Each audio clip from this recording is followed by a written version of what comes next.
বিচার ও সংস্কার করুন, আমরাই নির্বাচনের ব্যবস্থা করে দেব, বলছেন নাহিদ। প্রশাসন ঠিক থাকলে দেশে এমন বিশৃঙ্খলা হতো না, বলছেন রিজভী। খাবারের লোভ দেখিয়ে ধর্ষণ চেষ্টার অভিযোগ, চা দোকানি গ্রেফতার। কক্সবাজারে যুক্তরাষ্ট্রের নারীকে শ্লীলতাহানি, যুবক গ্রেফতার। এবং সর্বশেষ জানাবো, গার্ডিয়ানকে ডক্টর ইউনূস, ভারতকে ব্যবহার করে শেখ হাসিনার কর্মকাণ্ড বিপজ্জনক। এতক্ষণ শুনছিলেন সংবাদ শিরোনাম, এবারে বিস্তারিত। তবে তার আগে অনুরোধ থাকবে আমাদের চ্যানেলটি সাবস্ক্রাইব করে বেল আইকনটি ক্লিক করুন। বিচার ও সংস্কার করুন, আমরাই নির্বাচনের ব্যবস্থা করে দেব, বলছেন নাহিদ।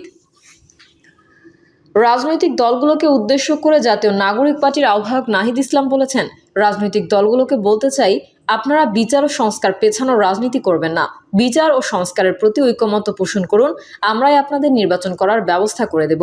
নাহিদ ইসলাম বলেন, সরকারকে বলবো দ্রুত বিচার ও সংস্কারের রোডম্যাপ তৈরি করতে হবে। কতদিনের মধ্যে এবং কোন প্রক্রিয়ায় আমরা দৃশ্যমান বিচার ও সংস্কার দেখতে পারবো তার সুস্পষ্ট রোডম্যাপ অবিলম্বে ঘোষণা করতে হবে। এনসিপির আহ্বায়ক আরও বলেন, আমরা প্রধান উপদেষ্টা সহ যেসব উপদেষ্টাদের সরকারের ক্ষমতায় বসিয়েছি তাদের কাছে আমরা কড়ায় গণ্ডায় জবাব নেব, আমাদের সংস্কার কতটা আদায় হলো। রাজনৈতিক দলগুলো যদি নির্বাচনের জন্য এতই তাড়াহুড়ো করে তাহলে ভোট চাইতে গেলে কিন্তু তাদের জবাব দিতে হবে। বাংলাদেশের যে ঐকমত্য সৃষ্টি হয়েছে সেটাকে আমরা ধরে রাখতে চাই। নাহিদ ইসলাম বলেন, আমরা সাধারণ মানুষ জনতার কাতারে নেমে এসে নতুন একটি দল গঠন করেছি। জুলাই আন্দোলনের যে আকাঙ্ক্ষা তার ভিত্তিতে আমরা কারো ওপর নির্ভরশীল হতে চাই না, যেই কারণে আমরা নিজেরাই মাঠে নেমে সেই দায়িত্ব বাস্তবায়ন করতে চাই। তিনি বলেন, আহত শহীদ পরিবারের সঙ্গে কথা বলে আমরা স্পষ্ট হয়েছে যে আমাদের এই মুহূর্তে জরুরি দাবি কি। আমরা সবাই বিচার ও সংস্কারের কথা বলছি, এদের মনের আকাঙ্ক্ষাটা আমাদের বুঝতে হবে। এনসিপির এই আহ্বায়ক বলেন, জুলাই আগস্টের গণহত্যায় শহীদ পরিবারের অনেকেই মামলা করেছেন, তাদের বিচার করা ছাড়া যদি কোনো দল নির্বাচন করে চলে আসে তাহলে এর কি ভরসা আছে যে সেই দল এসে পরবর্তীতে আওয়ামী লীগকে পুনর্বাসন করবে না। তাই আমরা এগুলো বলছি। আর আওয়ামী লীগ যে বাংলাদেশের রাজনীতি করতে পারবে না সেই ফয়সালা দেশের মানুষ জুলাই আগস্টেই করে ফেলেছে।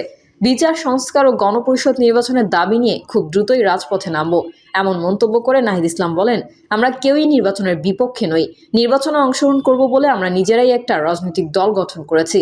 নির্বাচনের ক্ষেত্রে আমরা বলছি গণপরিষদ নির্বাচন, কারণ জুলাই আগস্টের আন্দোলনের মধ্যে দিয়ে এই ফ্যাসিস্ট সংবিধান অকার্যকর এবং ব্যর্থ প্রমাণিত হয়েছে। জুলাই অভ্যুত্থানকে স্বীকৃতি দেওয়ার মধ্যে দিয়ে একটি নতুন সংবিধান আমরা এই জাতিকে উপহার দিতে চাই। বিচার সংস্কার ও গণপরিষদ নির্বাচনের দাবি নিয়ে দ্রুতই আমরা রাজপথে নামব। প্রশাসন ঠিক থাকলে দেশে এমন বিশৃঙ্খলা হতো না, বলছেন রিজভী।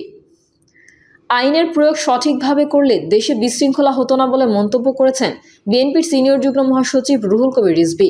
তিনি বলেছেন, দেশে ধর্ষণের পরিমাণ বেড়ে গেছে, কোথাও নারীদের নিরাপত্তা নেই, প্রশাসন ঠিক থাকলে দেশে এমন বিশৃঙ্খলা হতো না। বিএনপির এই নেতা বলেন, শেখ হাসিনার আমল থেকেই নারীরা নির্যাতিত হয়েছিলেন, এখন তো ছাত্রলীগ যুবলীগ নেই, তাহলে কারা এই হিংস্রতার সঙ্গে জড়িত? আমরা অন্তর্বর্তীকালীন সরকারের কাছে তা জানতে চাই। তিনি বলেন, সরকারের কাছে বলতে চাই, দ্রুততম সময়ে আসিয়ার ধর্ষণকারীদের বিচার করতে হবে এবং যেন অন্য অপরাধীদের হৃদকম্পন হয়। বিএনপির ভারপ্রাপ্ত চেয়ারম্যান তারেক রহমান সবসময় আসিয়ার বিষয়ে খোঁজ খবর রাখছেন। বৈষম্য বিরোধী শিক্ষার্থীদের উদ্দেশ্য করে রিজভী বলেন, দেশের বিভিন্ন জেলায় ডিসিএসপিদের কক্ষে গিয়ে তাদের কাজ তদারকি করছেন বৈষম্য বিরোধী শিক্ষার্থীরা। খাবারের লোভ দেখিয়ে ধর্ষণ চেষ্টার অভিযোগ, চা দোকানি গ্রেফতার। ফেনীর ফুলগাজীতে 8 বছরের এক শিশুকে খাবারের লোভ দেখিয়ে ধর্ষণ চেষ্টার অভিযোগ উঠেছে। এ ঘটনায় নুরুল ইসলাম নামে একজনকে গ্রেফতার করেছে পুলিশ। সোমবার দুপুরে তাকে আদালতের মাধ্যমে কারাগারে পাঠানো হয়েছে। ভুক্তভোগীর পরিবার ও পুলিশ সূত্রে জানা যায়, ওই শিশু ফুলগাজীর বাসুরা মাদ্রাসায় 2য় শ্রেণীতে অধ্যয়নরত। গত 3রা মার্চ ক্লাসের বিরতিতে সে টিফিন কিনতে মাদ্রাসার সামনের চায়ের দোকানে যায়। সেখানে চা দোকানি নুরুল ইসলাম তাকে খাবার খাওয়ানোর কথা বলে তার দোকানের ভেতর নিয়ে কোলে বসায়। যৌন নিপীড়নের এক পর্যায়ে শিশুটি চিৎকার দিলে নুরুল ইসলাম তাকে ছেড়ে দেয়। পরে বাড়িতে ফিরে বিষয়টি জানালে রোববার রাতে ভুক্তভোগী শিশুর মা বাদী হয়ে নুরুল ইসলামকে আসামি করে ফুলগাজী থানায় একটি নারী ও শিশু নির্যাতন দমন আইনে একটি মামলা করে। এ ব্যাপারে ফুলগাজী থানা পুলিশের ভারপ্রাপ্ত কর্মকর্তা ওয়াহিদ পারভেজ ঢাকা পোস্টকে বলেন, এ ঘটনায় মামলা করার পরপরই রাতে অভিযুক্তকে গ্রেফতার করা হয়েছে। দুপুরে তাকে আদালতের মাধ্যমে কারাগারে পাঠানো হয়েছে। কক্সবাজারে যুক্তরাষ্ট্রের নারীকে শ্লীলতাহানি, যুবক গ্রেফতার। কক্সবাজারে একটি আন্তর্জাতিক সংস্থায় কর্মরত যুক্তরাষ্ট্রের এক নারীকে শ্লীলতাহানির অভিযোগ উঠেছে। এ ঘটনায় অভিযুক্ত তারেকুর রহমান নামের এক যুবককে আটক করেছে পুলিশ। গ্রেফতার তারেকুর রহমান কক্সবাজার শহরের মেহাজের পাড়া মোহাম্মদ ফরিদের ছেলে। কক্সবাজারের পুলিশ সুপার সাইফুদ্দিন শহীদ জানান, ইউএন উইমেন নামে একটি সংস্থার কর্মরত যুক্তরাষ্ট্রের ওই নারী তার অপর এক সহকর্মীকে সঙ্গে নিয়ে সকাল 11টার দিকে শহরে হেঁটে যাচ্ছিলেন। এ সময় শহীদ সরণির কেন্দ্রীয় শহীদ মিনার সংলগ্ন এলাকায় তারেকুর রহমান তাকে ঝাপটে ধরেন, একই সঙ্গে তাকে শ্লীলতাহানি করেন। বিষয়টি পরবর্তীতে ওই নারী পুলিশকে জানালে পুলিশ বিকেল 4টার দিকে শহরের ঝাউতলা থেকে অভিযুক্ত তারেককে গ্রেফতার করে। এ ব্যাপারে আইনগত ব্যবস্থা নেওয়া হচ্ছে। গার্ডিয়ানকে ডক্টর ইউনূস, ভারতকে ব্যবহার করে শেখ হাসিনার কর্মকাণ্ড বিপজ্জনক। গেল বছরের আগস্টে ডক্টর মোহাম্মদ ইউনূস যখন বাংলাদেশে ফেরেন তখন তাকে বরণ করেছিল বিষণ্ণতা। রাজপথ ছিল রক্তস্নাত, মর্গের স্তূপে ছিল আইনশৃঙ্খলা বাহিনীর গুলিতে নিহত হাজারো আন্দোলনকারী, এমনকি শিশুর লাশ। তখন মাত্রই 15 বছরের কর্তৃত্ববাদী শাসনের পর ছাত্র নেতৃত্বাধীন এক বিপ্লবের মাধ্যমে শেখ হাসিনার পতন হয়। হাসিনার নৃশংস প্রতিশোধ নিতে সাধারণ মানুষ তার বাসভবন তছনছ করে দেয়। ওই সময়টায় হাসিনা বেছে নেন হেলিকপ্টারে করে দেশ ছেড়ে পালাতে। দীর্ঘদিন ধরেই শান্তিতে নোবেলজয়ী 84 বছর বয়সী অর্থনীতিবিদ ডক্টর মোহাম্মদ ইউনূস রাজনৈতিক উচ্চাকাঙ্ক্ষা ত্যাগ করে এসেছেন।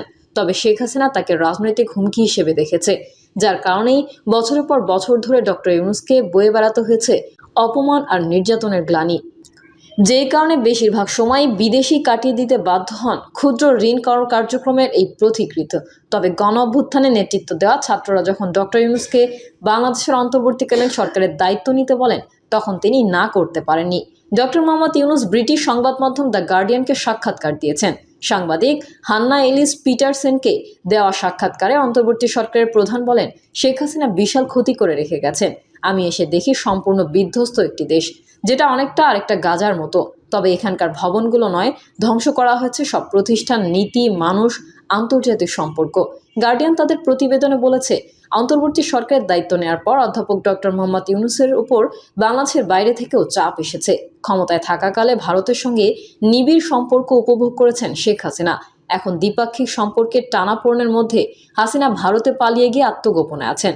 ডক্টর ইউনূসের নেতৃত্বাধীন সরকারের সময়ে ভারত দ্বিপাক্ষিক সম্পর্ক উন্নয়নে তেমন কোনো আগ্রহ দেখাচ্ছে না, বরং সম্প্রতি দিল্লি ঢাকাকে সন্ত্রাসবাদকে স্বাভাবিকীকরণের অভিযোগ করেছে।